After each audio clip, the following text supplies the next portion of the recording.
என் பிள்ளையே, நிலையற்ற இந்த வாழ்க்கையில் உன்னோடு பலர் வருவார் போவார். உயிருக்கு உயிராக பழகுபவர்கள் கூட ஒரு நாள் விலகி செல்வார்கள்.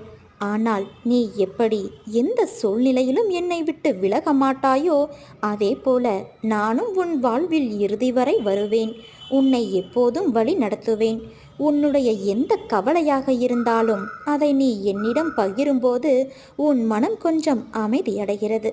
இப்போது உன் மனதில் கவலைகள் குழப்பங்களாக உள்ளன. அதை நான் நிச்சயம் தெளிவுபடுத்துவேன். என் பிள்ளையாகிய நீ எப்போதும் போல மனதை மகிழ்ச்சியாக வைத்துக்கொண்டு உற்சாகமாக நாளை தொடங்கு. எல்லாம் முடிவில் நன்மையாகவே இருக்கும். வருவதும் போவதும் ஏதோ ஒரு காரணத்தினால் உனக்கு நன்மையையே செய்யும்.